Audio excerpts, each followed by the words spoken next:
tribal trails. The Son of God, He's near. He chose to walk with us these tribal trails.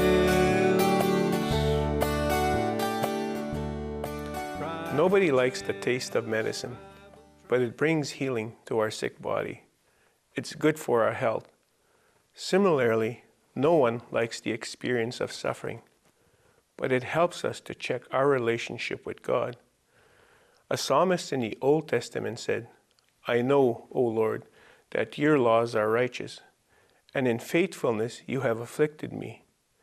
Before I was afflicted, I went astray, but now I obey your word. It was good for me to be afflicted so that I might learn your decrees." I'm glad that you can join us today to learn more about God's dealing in our lives by listening to the stories of our guests. Now let's join Rita as she visits with Kevin Maurice in Prince George, BC. Thank you, Kevin, for being our guest today. And I'm just so excited to hear what God has done in your life. Maybe you can start with, where were you born? I was born in Isle Cross, Saskatchewan, 1964. And we moved here, my mother and me moved here when I was 3 years old, 1967. So Saskatchewan's my born province, BC is my residence province. What do you remember of your childhood? It was a happy growing up time. Mm-hmm. Where did you go to school? All of my schooling was done in Prince George. Well, I graduated in 1982. Good for you. And I went to a couple of post-secondary classes, college. Took a course in long-term care aid. Oh, good. And I worked for CN for many years. What did you do there, Kevin? Well, I was a laborer, assistant foreman. I had a terrible car accident in '95, and that was in the midst of me moving locations for work. I was supposed to go work in Alberta. Oh, okay. And that was really hard for me to accept. Mm-hmm. So I don't know what inspired, but I had my accident, so I wasn't able to go. Where did it happen? Prince George here, down 15th and Kearney. What did you hit?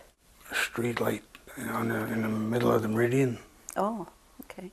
And then what happened? You ended up in the hospital? Tell me, I don't know exactly of what happened with the accident. I just know I had the accident. Okay. And I spent 6 months altogether in Prince George Hospital. Okay. And I went to GF Strong Vancouver for 1 month. Mm-hmm. And that was it. What were the extent of your injuries? I survived a major closed head injury. Oh. And it's left my left side with what they call hemiplegia. Okay. Where I wear a brace on my foot so I don't step on my instep when I'm walking. Okay. And I have my somewhat paralysis on my left side, which is why they call it hemiplegia. Oh, okay.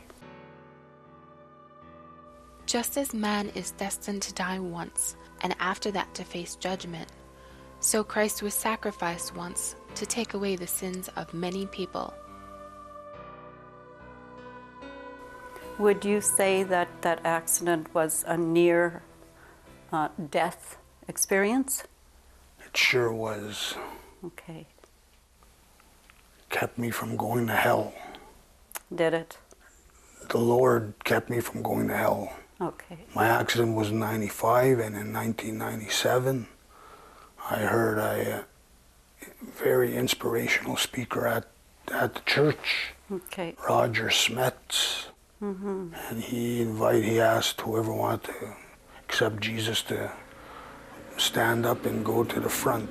So I shot out. Did you?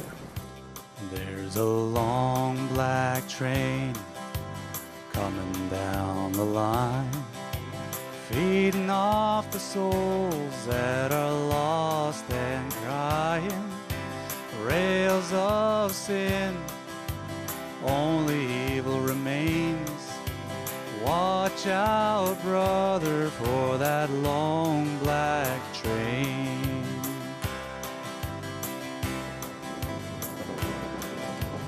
Look to the heavens, you can look to the skies.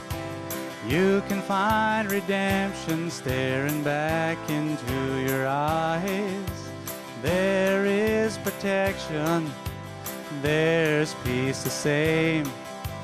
Burn in your ticket for that long black train. 'Cause there's victory in the Lord, I say. Victory in the Lord.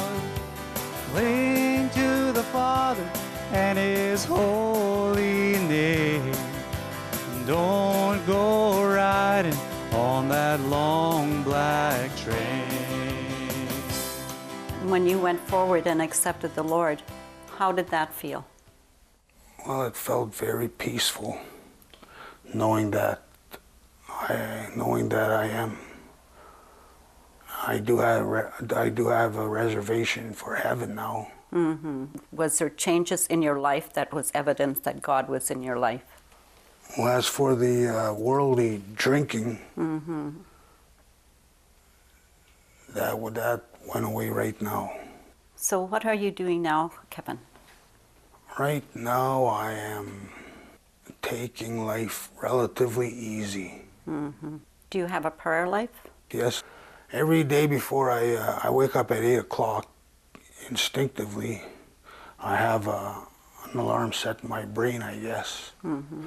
No matter where I am, I always wake up at 8 o'clock. And before I go up and eat, have my breakfast, I go to the washroom, wash up, brush my teeth, and I go right to my Bible and read our daily bread. Yeah. And instead of to read the scriptures, I read the whole chapter. Mm. And that's my way of talking to my daddy. Okay. The Apostle Paul wrote to the believers in Galatia, "Because you are sons, God sent the Spirit of His Son into our hearts, the Spirit who calls out, Abba, Father." Who do you pray for? I pray for my family members, for each of my family members to be accepted into God's glory. Mm-hmm.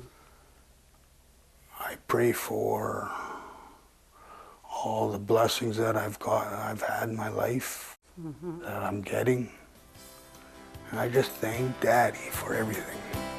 There's an engineer on that long black train, making you wonder if the ride is worth the pain. He's just waiting on your heart to say, let me ride on that long black train. But you know there's victory in the Lord, I say. Victory in the Lord. Cling to the Father and His holy name. Don't go riding on that long black train.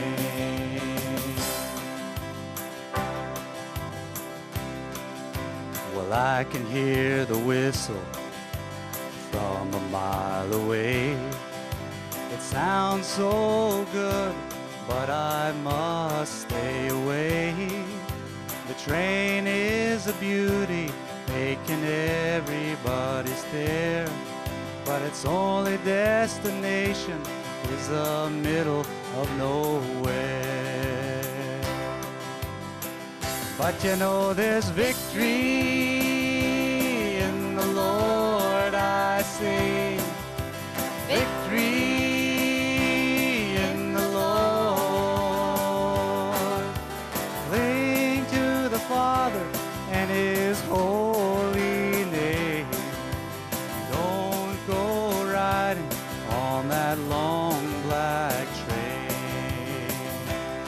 I said, cling to the Father and His glorious name.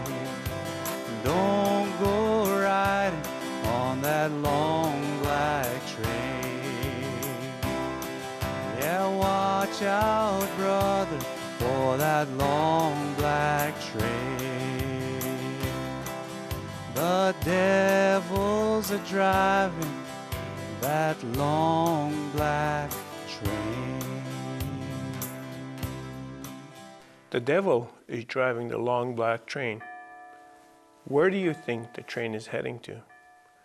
Let's read Matthew chapter 7, because what Jesus said in that chapter will give us insight to the scheme of the devil and warn us not to fall into his trap. Jesus said, "Enter through the narrow gate, for wide is the gate, and broad is the road that leads to destruction, and many enter through it. But small is the gate, and narrow the road that leads to life, and only a few find it."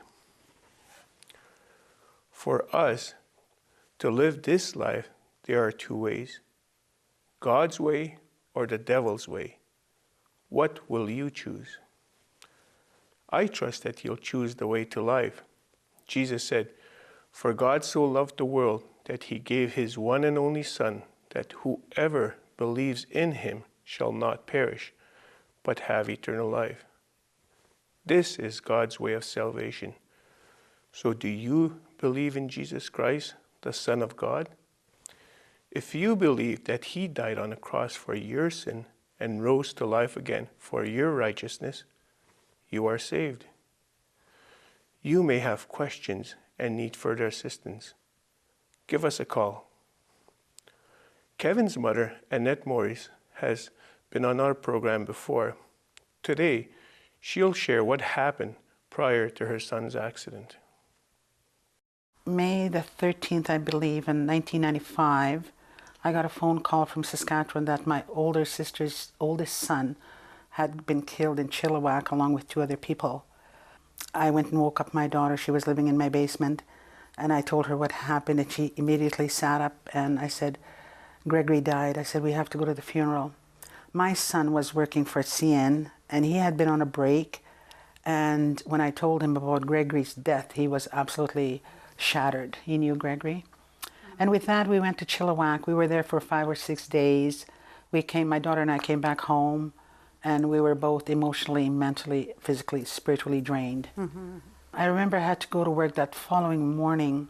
I remember hearing the phone ring, and I didn't bother to answer the phone, and I heard the answering machine kick in, and I heard an urgent voice, and I had worked in the court system, and I thought, Kevin's in jail. Why did I think of that? Because of the urgency of that voice. My son had never been in jail. Mm-hmm. And then I jumped up and I went and turned on the answering machine, and it was a doctor telling me that my son had been in a critical car accident, and he'd been working on him since 2 o'clock that morning. He was on life support, and this was about 6:30 in the morning. And he advised me on the phone, on the answering machine, that I was supposed to go to the hospital immediately, which I did. And what I saw was horrible. But the Lord, again, was so faithful.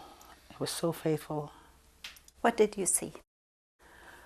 The doctor met my daughter and I, and he prepared us for what to expect. And then we were led up into the ICU. Excuse me. And when I walked into the cubicle in the ICU, I can still remember hearing the hissing of the life support machine, and there was my son laying there motionless with all these tubes and everything on him. And it was a mother's worst nightmare. Here was my handsome son, able-bodied man, on life support. And I remember looking at my son, and the Spirit of God just came over me, and I commanded the resurrection life of Jesus to come over his body. Mm-hmm. And then the nurse told me, she said, we have to be quiet because his pulse was 141. It was rapid. A couple days later, they told us, they told me if they could bring it down to 91, they would be hopeful. He was in a coma. There was no prognosis. 6 doctors telling my family that he would die. And I didn't believe it. So we sat around his bed from that morning, and that first midnight, I went outside the hospital. I was looking at the entrance doors, and I thought, this is where my son came through this morning. And all of a sudden, Rita, from my belly came the words, and I started singing a song. A little security man standing diagonal from me, and he came up to me and he said, I haven't heard that in years. And I said, what's that? He sang the song, and then he and I sang it together.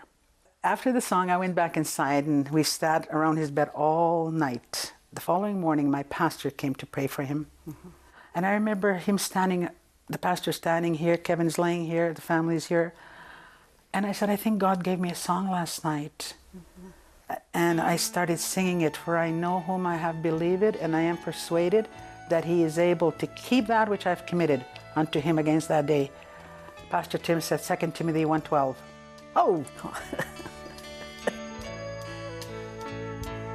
I know not why God's wondrous grace to me he has made known, nor why unworthy Christ in love redeemed me for his own.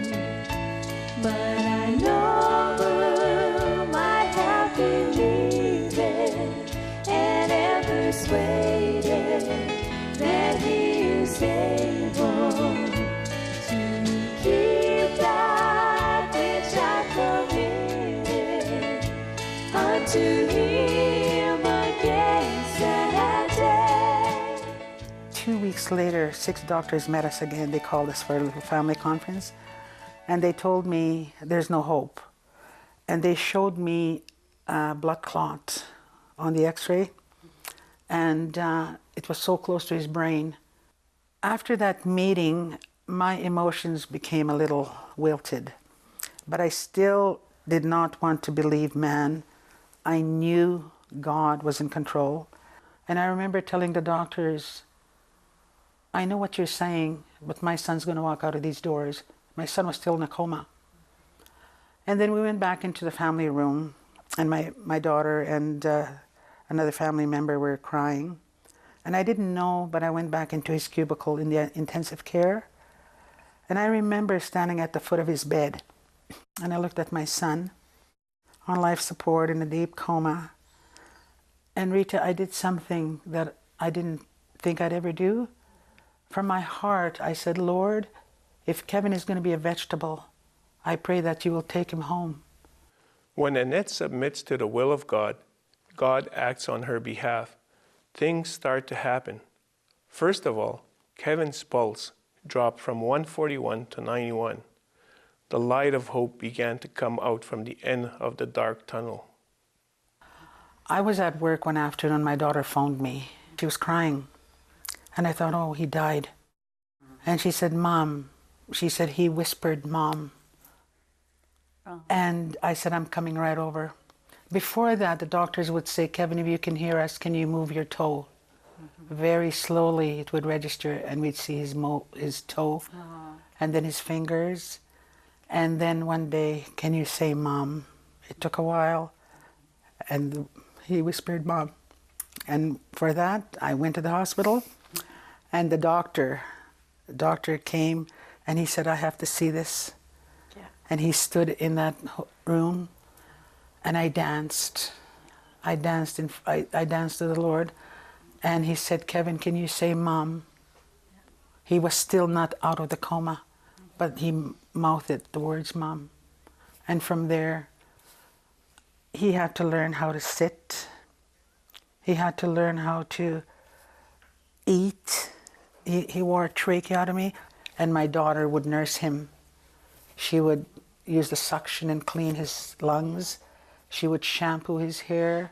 We would read the Bible to him. The hardest thing was when we'd leave him, because he would get agitated. and he would want to pull the tubes out. And when we left him in the evenings, 9:30 at night, we never left him alone. And the nurses would have to tie him so that he wouldn't harm himself.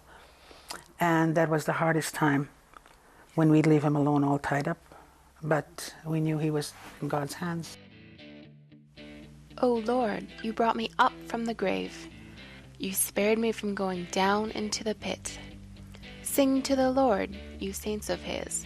Praise his holy name.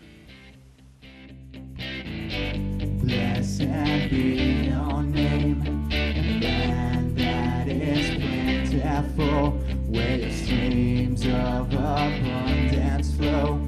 Blessed be your name. And blessed be your name, when found in the desert place. Though I walk through the wilderness, blessed be your name. Every blessing you pour out, I'll turn back to praise. When the darkness closes in, Lord, still I will sing. Blessed be the name of the Lord. Blessed be your name. Blessed be the name of the Lord. Blessed be your glorious name. Blessed be your name, the sun shining down on me, when the world's all as it should be. Blessed be your name. And blessed be your name, on the road marked with suffering, though there's pain in the offering. Blessed be your name. Every blessing you pour out, I'll turn back to praise. When the darkness closes in, Lord, still I will sing. Blessed be the name of the Lord. Blessed be your name. Blessed be the name of the Lord. Blessed be your glorious name. Something special happened in your life in regards to driving? Yeah, I got my license back. I wasn't able to drive for 15 years because of my accident. Or in 2000, I did go back to Vancouver. ICBC sent me back to try getting my license. Unfortunately, I did my road test in Vancouver, it being such a big city and what have you. I failed. So I tried again twice, again here in town. Second time I did finally pass. The righteous man leads a blameless life. Blessed are his children after him. Train a child in the way he should go, and when he is old, he will not turn from it. Kevin, you have a son. Yes, I have a 26-year-old son. Can you tell me a little bit about him? He's just a baby Christian now, and I'm constantly praying over him. I hear you're going to be a mashon. Yes, I'm going to be a grandpa. What do you think of that? The way I think of it is it's absolutely another blessing. My little granddaughter is going to be brought up in prayer from me. Psalm 127 is a psalm written by King Solomon. In that psalm, he talked about what children are and how their parents should view them. He said, "Sons are a heritage from the Lord. Children are reward from him. Like arrows in the hands of a warrior are sons born in one's youth. Blessed is the man whose quiver is full of them. I have 8 children, and each one of them is a gift from God. Every child is a blessing to their parents, yet such blessings comes with responsibility. In a baby dedication ceremony, the parents are reminded that their children belongs to the Lord. and that their duty is to raise them up in the way of the Lord. With the support of their church family, they promise to do that. By the way, some of you might ask, what are the ways of the Lord? The Bible has a lot to say about that. I'll just mention a few.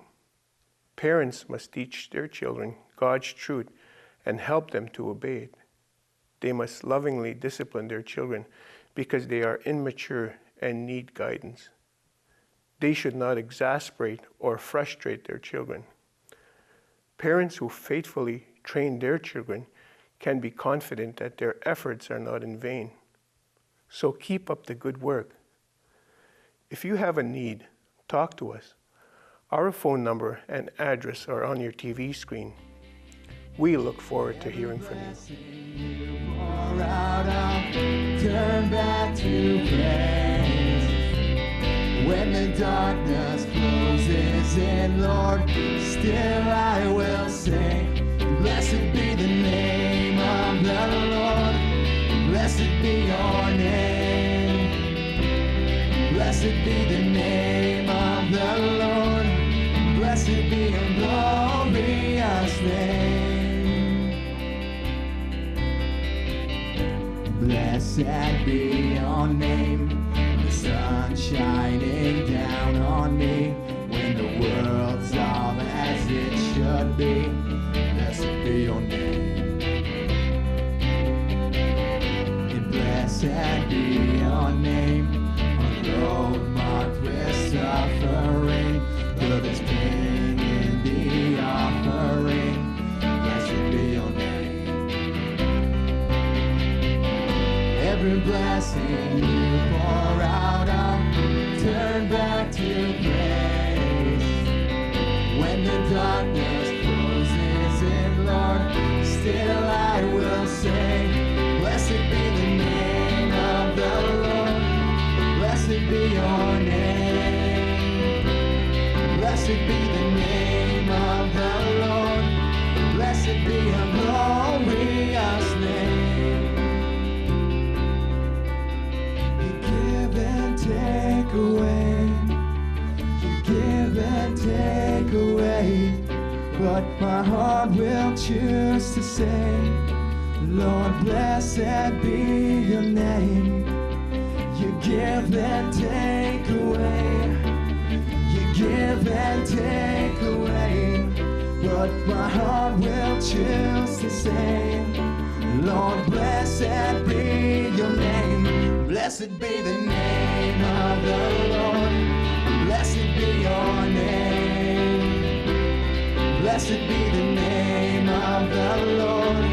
Blessed be your glorious name. Blessed be the name of the